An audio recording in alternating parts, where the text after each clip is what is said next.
Assalamualaikum warahmatullahi wabarakatuh. Terima kasih pada rekan-rekan yang sudah subscribe channel HBM26. Sebelumnya kami memohon maaf apabila banyak kekurangan pada video-video sebelumnya. Selama ini kami mengupload video tutorial rumus hadroh bagi yang sudah mahir.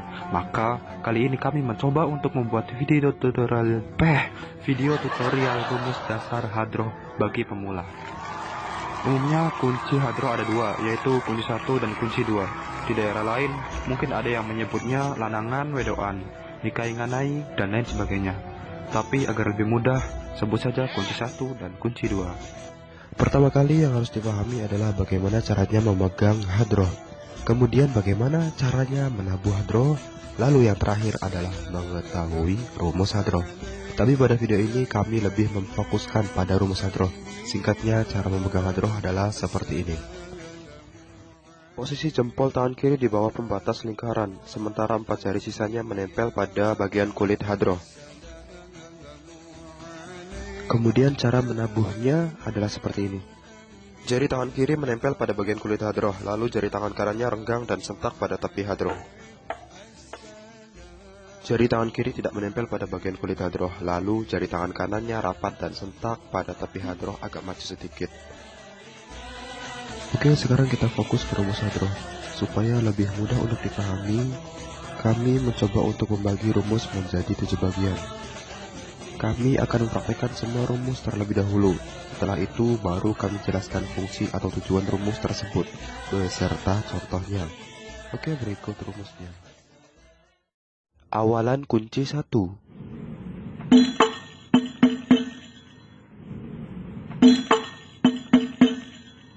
Awalan kunci 2.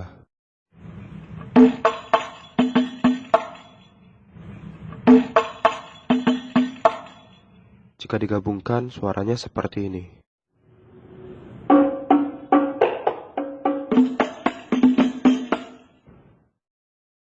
Dasaran kunci 1.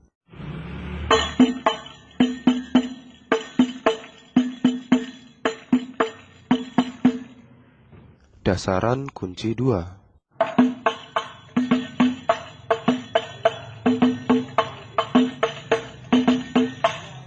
Jika digabungkan, suaranya seperti ini.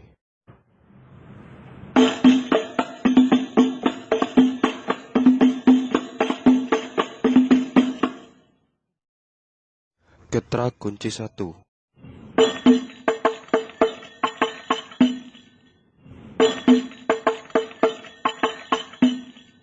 Getrak kunci 2.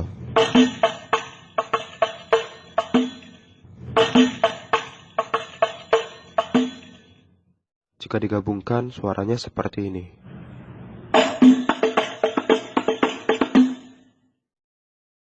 Naik kunci 1.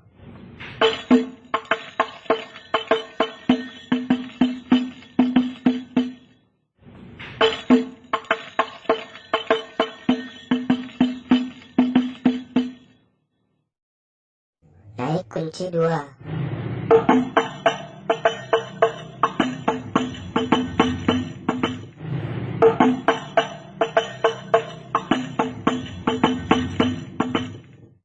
Jika digabungkan, suaranya seperti ini.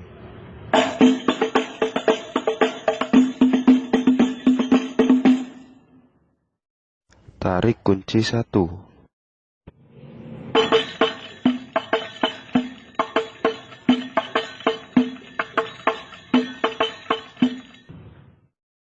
Tarik kunci 2.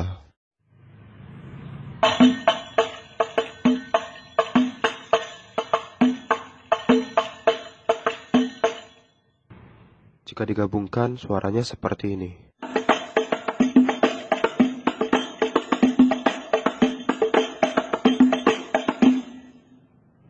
Jeda kunci 1.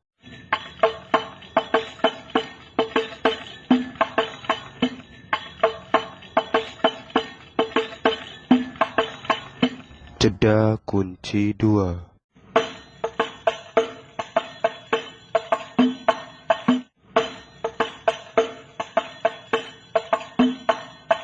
Jika digabungkan, suaranya seperti ini. Turun kunci 1. Turun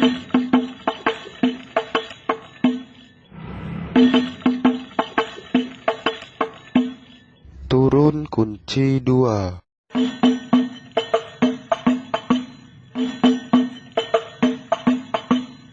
Jika digabungkan, suaranya seperti ini.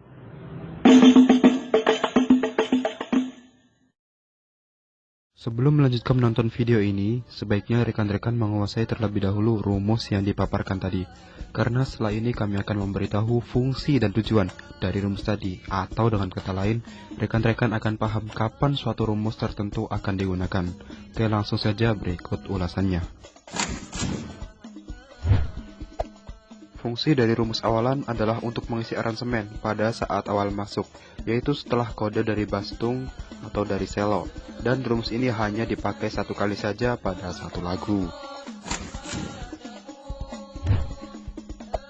Fungsi dari rumus dasaran adalah untuk mengisi aransemen pada saat awal, yaitu setelah rumus awalan. Rumus ini dipakai berulang-ulang setelah rumus awalan hingga ke kur, atau dari ref hingga ke kur.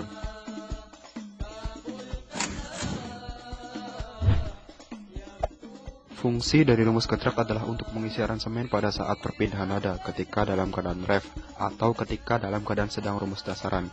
Rumus ini dipakai hanya satu kali saat ref jika perpindahan nadanya hanya satu kali, atau bisa juga dua kali dan seterusnya. Rumus getrak bisa disebut juga dengan nama rumus setengah naik. Fungsi dari rumus naik adalah untuk mengisi aransemen pada saat perpindahan nada dari ref ke kur, atau bisa dikatakan ketika kita hendak menuju ke rumus tarik, maka kita harus melewati pintu depan yang dinamakan rumus naik.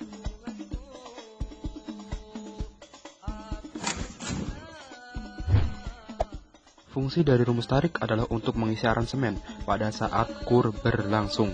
Sama seperti rumus dasaran yang dilakukan berulang-ulang, bedanya rumus tarik ini dilakukan pada saat sedang kur.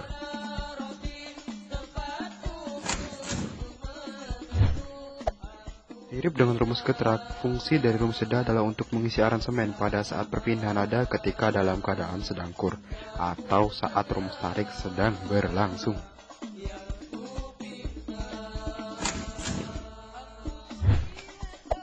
Yang terakhir adalah rumus turun, yaitu berfungsi untuk mengisi aransemen pada saat perpindahan nada dari kur ke ref.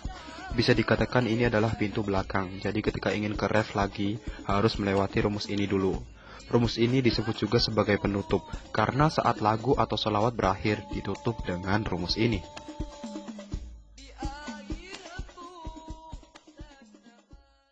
Assalamualaikum